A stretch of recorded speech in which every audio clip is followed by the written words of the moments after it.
Hello everyone. Welcome to the class of Railway Engineering.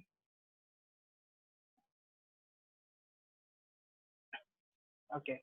So in the last lecture, we have studied about the defects in rails, all the failures that arises in the rails, like corrugation of rail and the various surface defects in the rail. Okay. So all the deterioration which are caused either by the application of loads or the applications of or the weathering effect, those were covered in the defects of rails or rail failures. Okay. Now, in this lecture, we'll be studying about the creep in rails and their effects. The theories, various theories are there for this creep in rails, and also the methods to reduce this following creep. Okay, so we'll start one by one. First of all, let us discuss what exactly is creep in rails. Okay, so if you define it in one phrase, it is basically the longitudinal movements of rails in a track. Now, practically, the movement of rails, if you'll hear this term, movement of rails doesn't take place practically. Okay, but when you'll consider, when you'll make a deep study of the railway track, you'll come to know that there is a very, the movement of rails is there, actually there, but it is on very minute scale. Okay, so this longitudinal of movement of rails in a track takes place, but the rate of movement is so slow that we cannot observe it normally. Okay. Now this creep is location specific and varies in magnitude on a particular rail track. Although the rail section is uniform throughout, but the conditions up to uh, where it is exposed to the atmosphere plus the conditions under which the adverse loading effects are there, those conditions differ. So in spite of the fact that the rail section is throughout the entire length, is a constant throughout the entire length, the exposure conditions and the load applications is not exactly uniform on the entire surface. Okay, so this this leads to actually what? This leads to variation in the creep in different location and also the variation in magnitude of creep. Now this creep is indicated by certain situations which arises on the rail track. Okay, these situations or these observations are: first one, closing of joints in the direction of creep; then opening of joints at points where creep starts; then thirdly, scrapping, scratching marks on rail flanges. It may be on the web or it may be on the flanges due to spike head. Okay, these spike heads are basically the spikes which are used to fasten. These are fastening devices which are used to fix the rail to the sleepers. Okay, so practically whenever the movement, either it is on a minute scale or it is on a large scale, if the movement of rail will take place, it will definitely affect what? It will affect the uh, this thing, the position of spikes. Okay, and these position of spikes, since they are in contact with the rail track, they will create what? They will create scrapping or scratching marks on the rail flanges, that is foot of the rail. Okay, sometimes also on the web on the rail. Okay, then the first two situations, those are they occur mainly in the joint of the rail. Okay, so whenever there is a joint in the rail section, closing of joints will be there and opening of the joints where the creep starts will be there. These are the indications of creep in a rail. Okay, then after this, we'll have a look on uh, the effects of creeps in rail. Okay, if there is a development of creeps in rail, then what are the effects of this particular situation? Okay, so this will lead to various situations like opening or jamming of joints. Earlier we have discussed that it mostly affects the joints in the rail section. So it will what it will open up or it will jam the joints of the rail section. Then kink formation can be, kink formation can take place at the rail joint itself. Earlier we have studied, while we were studying defects in rail, वहाँ हम लोगों ने पढ़ा था what are kinks in rails and what are buckling. See, buckling is different and kink is, kink can be in only single rail as well. Okay, buckling is like proportional deviation, and kink is like the irregularities in the alignment of a rail. Okay, so it may be need not to be in the entire track, but it can be in the single rail itself. ठीक, तो क्या होता है, rail joints में kink formation भी हो सकता है. Then comes your third thing, that is sleeper may get out of position. That is, if the sleeper will be getting out of position, it will definitely do what? It will affect the gauge and alignment of the railway track. Okay, once the sleeper is out of position, then obviously the uniform grade, the uniform gauge which we have maintained, it will not be uniform anymore. Okay, and also the alignment will be varied. Then buckling of the track may take place. Just like kink formation can take place at the joint, buckling can be seen on the railway track. This buckling may obviously really lead to what? Derailment of the train. Derailment is कोई भी train का rail track से नीचे उतर जाना या wheels का rail track पर से हट जाना. ठीक है, that is known as derailment of the train. Okay. Then lastly, the distortion of points crossing, switching, and interlocking may take place. Okay, these points crossing you might have seen whenever the interchanging of two, let's say tracks takes place. ठीक है, दो tracks आपस में जहाँ cross करते हैं वहाँ ये सारे structures मिलते हैं आपको, switches which are used to change the direction of the crossing. Then crossing when two tracks are crossing, and points are the same thing over there.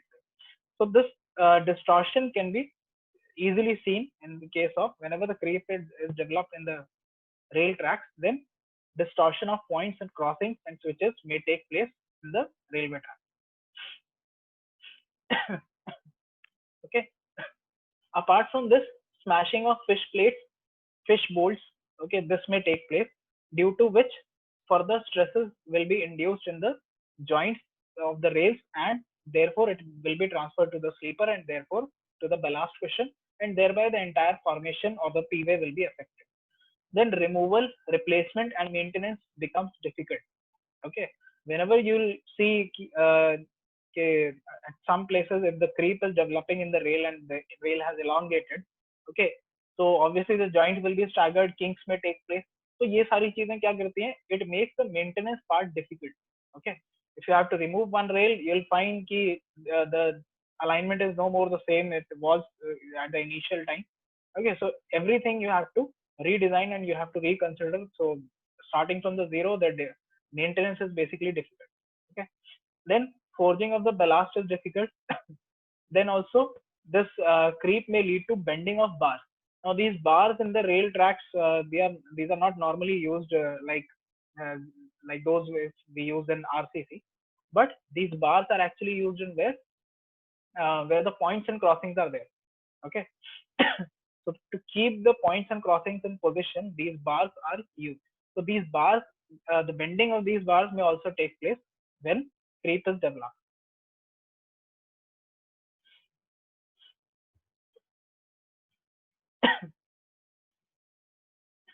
Okay, now let's talk about creep theories. Now there are various theories which are given by various researchers and various scientists regarding the development of creep in railway tracks or rail section. Okay, one such theory, one by one, we'll be discussing all the theories. So the very first theory that came into being was the wave theory. So here is a diagrammatic representation of wave theory, जिससे आप लोगों को समझने में बहुत easy हो जाएगा.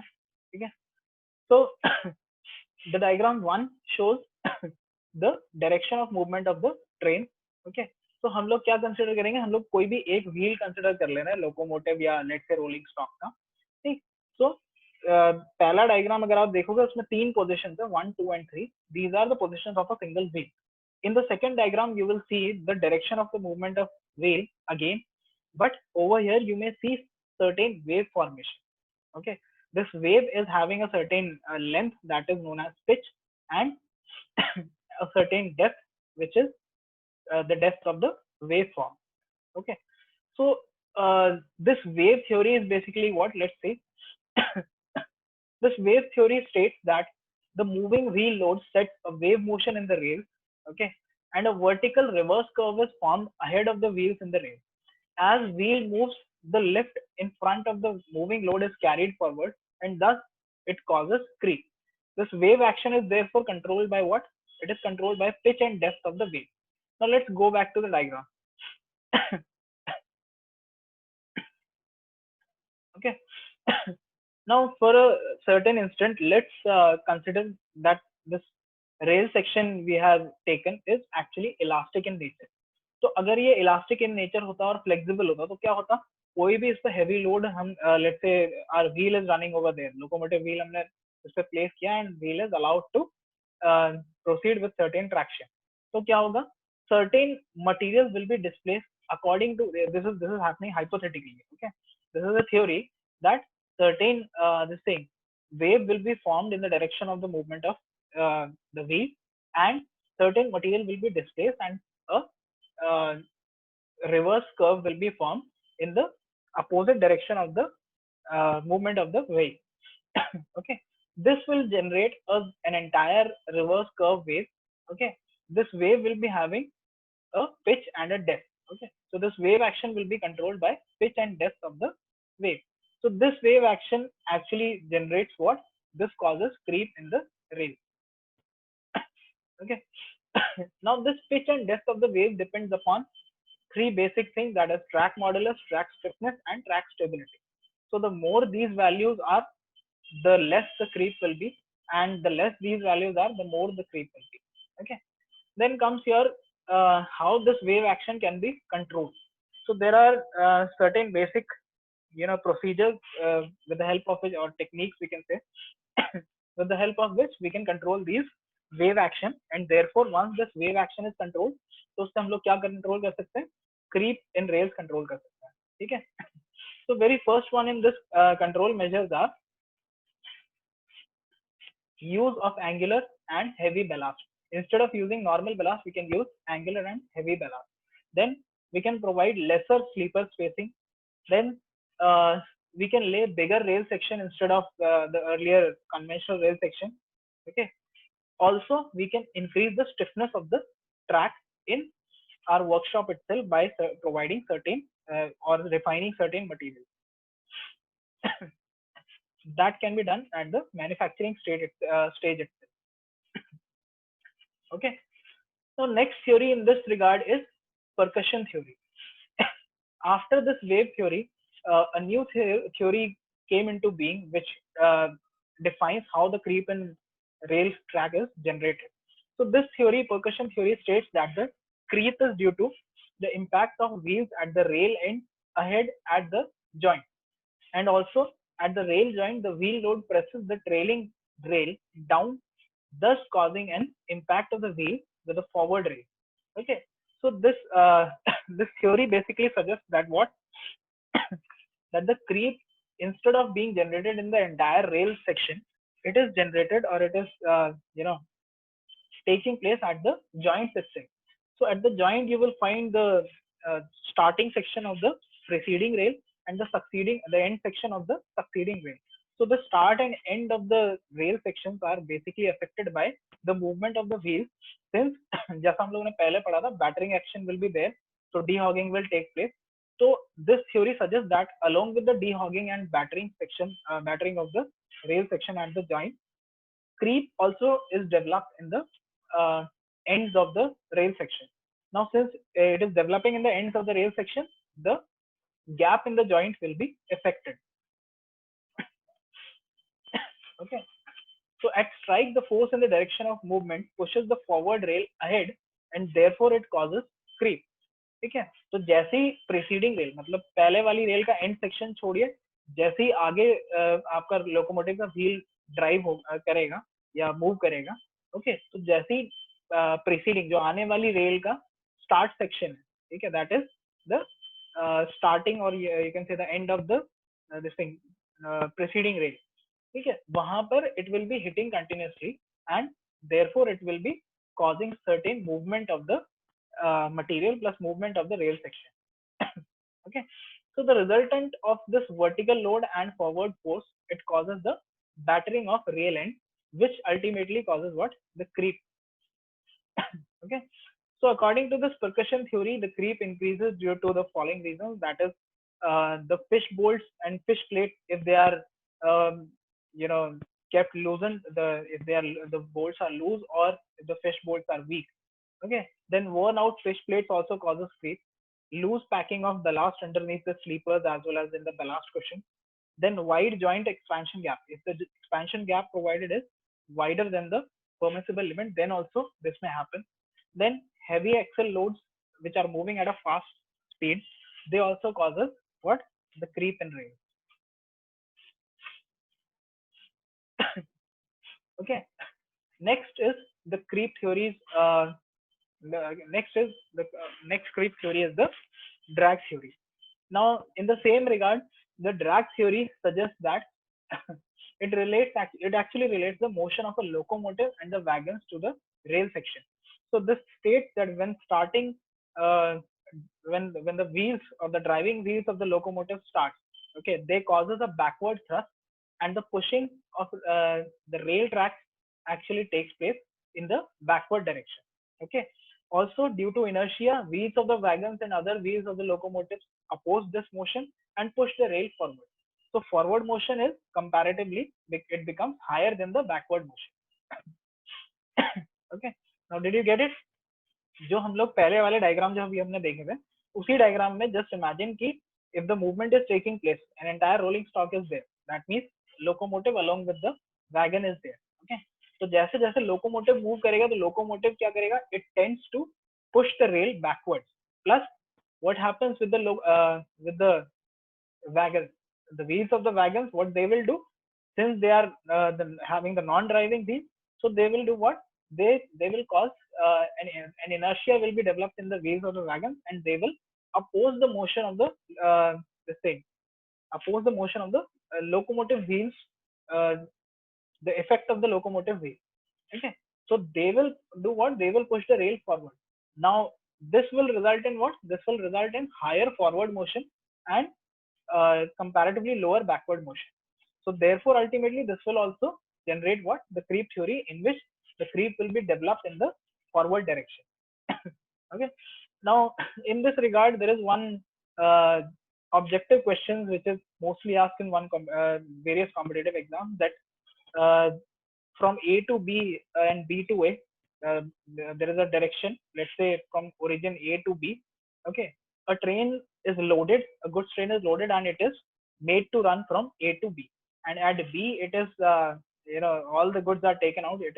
All the goods are taken out, and the train empty wagons are made to run from B to A. So in which direction the creep will be developing more? So obviously, since the loaded train is running from A to B direction, the creep will be in which direction? The creep will be developing in the A to B direction.